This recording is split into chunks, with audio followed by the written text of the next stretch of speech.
छोटे छोटे राज्यों का युग। उत्तर भारत में 500 ई शून्य और 800 ई शून्य के बीच एक बड़ा राज्य स्थापित करने की कोशिश हुई, परंतु वह बहुत दिनों तक कायम नहीं रह सका। उत्तर भारत धीरे धीरे छोटे छोटे राज्यों में बंट गया। ये राज्य लगातार एक दूसरे से लड़ते रहते थे। हर्ष। हुनों के हमलों ने गुप्त साम्राज्य को कमजोर बना दिया।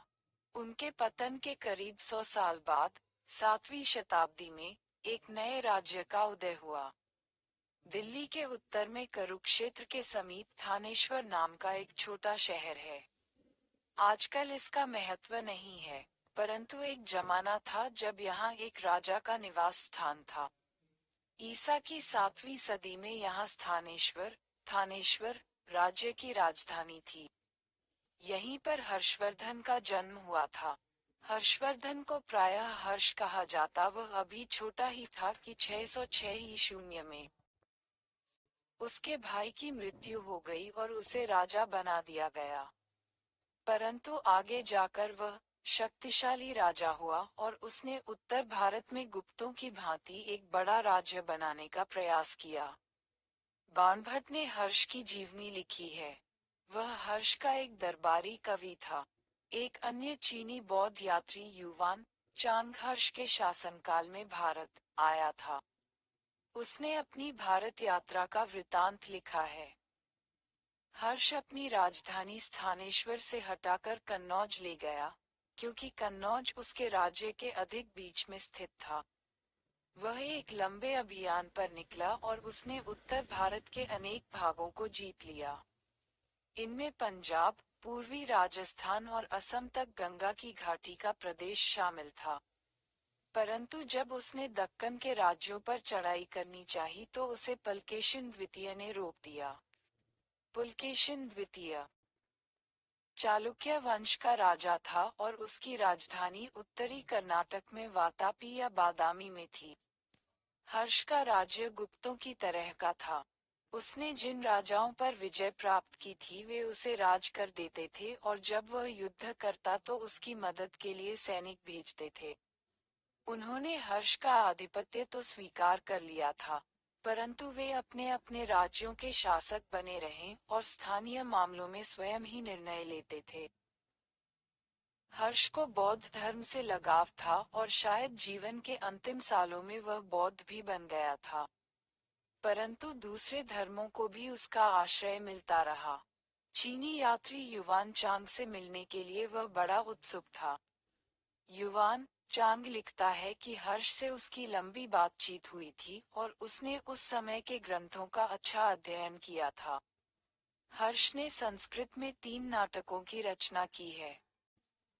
राजा हर्ष के हस्ताक्षर लिखा है स्वहस्तोम महाराजाधिराज श्रीहर्षस्य। सामाजिक दशा इस काल के इतिहास के लिए उपलब्ध स्रोतों में से एक है बौद्ध यात्री युवान चौड का वृतांत। युवान चांग 26 साल की आयु में चीन से रवाना हुआ और लगभग फाहियान का अनुसरण करते हुए मध्य एशिया को पार करके भारत पहुंचा। मार्ग में वह अनेक बौद्ध विहारों में रुका, क्योंकि अब मध्य एशिया में बौद्धों की तादाद काफी अधिक थी। भारत में अनेक साल तक भ्रमण और अध्ययन करने के बाद वह उसी मार्ग से चीन वापस लौट गया। युवान चांग ने देखा कि बौद्ध धर्म भारत के सभी मार्गों में उतना लोकप्रिय नहीं है जितना कि उसने समझ रखा था, लेकिन पूर्वी भारत में यह अब भी बड़ा लोकप्रिय था।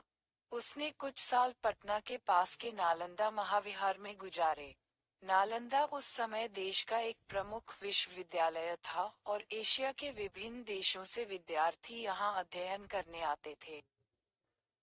युवान चौड ने ये भी देखा कि भारत में जाति प्रथा है और नगरों के बाहर रहने वाले अछूतों के साथ बुरा सलूक किया जाता है। सभी लोग शाकाहारी नहीं थे, हालांकि इस बात पर जोर दिया जाता था कि लोग मांस न खाएं। नगरों में अमीरों और गरीबों के मकानों में अंतर था। अमीरों के मकान खूबसूरती से बनाए और सजाए जाते थे, जबकि गरीबों के घर सादे, सफेदी पुते हुए और कच्चे फर्श के होते थे। अलग अलग स्थानों के लोगों का पहनावा अलग अलग था। युवान चांग लिखता है कि भारत के लोग गर्म मिजाज के हैं, उन्हें जल्दी गुस्सा आना है, परंतु ईमानदार होते हैं। भारतीय लोग स्वच्छता प्रेमी होते हैं। अपराधियों की संख्या बड़ी नहीं थी, यद्यपि वह बार बार लिखता है कि यात्रा के दौरान लोगों ने उसे लूट लिया। मृत्युदंड नहीं दिया जाता था। आजीवन कारावास ही सबसे कठोर दंड था। हर्ष की मृत्यु के बाद कुछ समय तक उत्तर भारत में अस्थिरता की स्थिति रही। राज्य कई छोटी छोटी इकाइयों में बंट गया। इनमें आपस में लड़ाइयां होती रहीं। इस बीच दक्कन और दक्षिण के राज्य शक्तिशाली हो गए। नालंदा महाविहार के भग्नावशेष। दक्कन और दक्षिण। चालुक्य। सातवाहनों के पतन के बाद दक्कन में युवान चौथ का चित्र। छोटे छोटे अनेक राज्यों का उदय हुआ। वाकाटकों ने एक मजबूत राज्य बनाने का प्रयास किया, परंतु यह अधिक दिनों तक टिका नहीं। उनके बाद चालुक्य वंश आया। दक्कन और दक्षिण भारत 500 से 800 ई शून्य। नर्मदा नदी। औरंगाबाद। अमरावती। एलोरा। चालुक्य। नागपुर। गोदावरी। सोपारा। नासिक। महानदी। नदी। नदी। कलिंग। कृष्णा। पल्लव। मद्रास। चोल। कावेरी। नदी। मदुरै। पांड्य। नागार्जुनकोंडा। 2 महाबलीपुरम। कांचीपुरम। तंजावुर। निर्देश। प्राचीन नगर। आधुनिक नगर। भारत की वर्तमान अंतर्राष्ट्रीय सीमा। डी। भारत के महासर्वेक्षक की अनुज्ञानुसार भारतीय सर्वेक्षण विभाग के मानचित्र पर आधारित। समुद्र में भारत का जल प्रवेश उपयुक्त आधार रेखा से मापे गए 12 समुद्री मील की दूरी तक है। सर्वाधिकार कॉपीराइट भारत सरकार का प्रतिलिपि अधिकार 1987। कैलास मंदिर एलोरा। यह मंदिर चट्टान को गहराई में काटकर बनाया गया है। इसका निर्माण एक राष्ट्रकूट राजा के आदेश से हुआ, जिसका केंद्र वातापी में था। यहाँ चालुक्य नरेश पुलकेशिन द्वितीय का शासन उसी समय था जिस समय उत्तर में हर्ष का था। उसकी महत्वाकांक्षा समूचे दक्कन पठार पर शासन करने की थी और कुछ समय तक उसे इसमें सफलता भी मिली। नर्मदा के तट पर हुई लड़ाई में उसने हर्ष को हराया, परंतु चालुक्यों के 2 शत्रु थे, उत्तर में राष्ट्रकूट और दक्षिण में पल्लव। राष्ट्रकूटों का उत्तरी दक्कन के एक छोटे राज्य पर शासन था। आरंभ में वे चालुक्यों के अधीन थे, परंतु ईसा की 8वीं शताब्दी में शक्तिशाली हो गए और उन्होंने चालुक्य राजा पर आक्रमण करके उसे हरा दिया। परंतु जब दक्कन में चालुक्यों की शक्ति बढ़ रही थी, तब उसी समय दक्षिण भारत में पल्लव शक्तिशाली हो रहे थे। पुलकेशिन द्वितीय ने वातापी की एक गुफा में उकेरी गई एक जैन मूर्ति। पल्लव नरेश महेंद्रवर्मन से युद्ध किया और उसे हरा दिया, परंतु कुछ साल बाद पल्लव राजा नरसिंहवर्मन ने पुलकेशिन द्वितीय पर चढ़ाई की और उसकी राजधानी पर अधिकार कर लिया। चालुक्यों की यह एक करारी हार थी। चालुक्यों की राजधानी वातापी एक समृद्धशाली नगर था। पश्चिम में ईरान, अरेबिया तथा लाल सागर के बंदरगाहों से और दक्षिण पूर्व एशिया के देशों से पुराने व्यापारिक संबंध अब भी कायम थे। व्यापार में समृद्धि हुई। पुलकेशिन द्वितीय ने ईरान के राजा खसरो द्वितीय के पास एक दत्त मंडली भेजी। 100 साल बाद जब जरथस्त्रियों ने ईरान छोड़ा, तो वे दक्कन के पश्चिमी तट के नगरों में आकर बस गए और आगे चलकर पारसी कहलाए। जरथुस्त्र धर्म का उपदेश ईसा पूर्व 600 के कुछ पहले जरथुस्त्र ने दिया था। ईरान के महान हमनी सम्राट जरथुस्त्र धर्म के अनुयायी थे। जरथुस्त्र की शिक्षा थी कि अच्छाई और बुराई की शक्तियां आपस में सतत संघर्षरत रहती हैं, लेकिन अंत में अच्छाई की विजय होती है। जरथुस्त्रियों की पवित्र पुस्तक का नाम जेंद अवेस्ता है। जरथुस्त्र धर्म का पश्चिम एशिया के और मध्य एशिया के कुछ भागों के भी लोगों के धार्मिक विचारों पर गहरा प्रभाव पड़ा।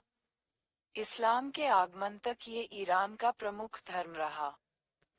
चालुक्य नरेश कला के प्रेमी और संरक्षक थे। उन्होंने दक्कन की पहाड़ियों में गुफा मंदिरों तथा मंदिरों के निर्माण के लिए प्रचुर धन दिया। एलोरा की अधिकांश मूर्तिकला का श्रेय चालुक्य और राष्ट्रकूट राजाओं की दानशीलता को जाता है। पल्लव दक्षिण के पल्लव आरंभ में संभवतः सातवाहनों के अधिकारी थे। जब सातवाहन राज्य का पतन हुआ तो पल्लव अपने स्थानीय इलाकों के शासक बन गए और धीरे धीरे उन्होंने कांचीपुरम क्षेत्र, मद्रास के निकट के दक्षिण में अपना शासन फैलाया। उन्हें पांड्यों और चालुक्यों से अनेक लड़ाइयां लड़नी पड़ी। इन दोनों ने पल्लवों के शक्तिशाली बनने में बाधाएं डाली। फिर भी पल्लव अपना शासन स्थापित करने में सफल हुए। उन्होंने कांचीपुरम के दक्षिण का इलाका, तंजौर तथा पहुकोट्टे क्षेत्र जीत लिया, क्योंकि यह भाग संपन्न और उपजाऊ था। पल्लव नरेश महेंद्र वर्मन हर्ष और इक्वल्स पुलकेशिन द्वितीय का समकालीन था। अपने जमाने के अन्य कई राजाओं की तरह वह केवल एक योद्धा ही नहीं, बल्कि एक कवि और संगीतज्ञ भी था। शुरू में वह जैन मतावलंबी था, परंतु बाद में तमिल संत अप्पा के प्रभाव में आकर शैव बन गया था। तमिल संत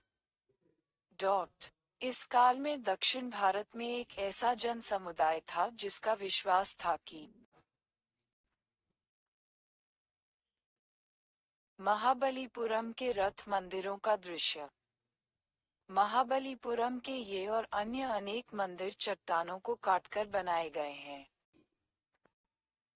धर्म ईश्वर, विष्णु या शिव की व्यक्तिगत उपासना का मामला है।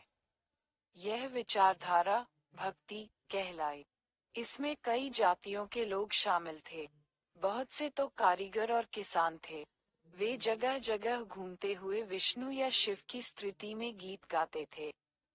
आलूवार विष्णु के उपासक थे और नयननार शिव के।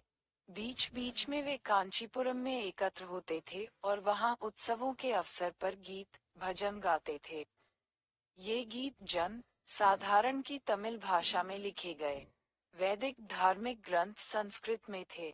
इन्हें केवल पुरोहित और कुछ शिक्षित लोग ही समझ सकते थे। कांचीपुरम पल्लवों की राजधानी होने के अलावा तमिल और संस्कृत के अध्ययन का केंद्र भी था। दंडी जैसे लेखकों ने संस्कृत में लिखा, क्योंकि वे राजदरबारियों और उच्च वर्गों के लिए लिखते थे। स्थापत्य पल्लव राजाओं ने अनेक मंदिर बनवाए। इनमें से कुछ विशाल चट्टानों को काटकर बनाए गए, जैसे महाबलीपुरम के रथ मंदिर। अन्य मंदिर प्रस्तर खंडों से बनाए गए, जैसे कांचीपुरम के मंदिर।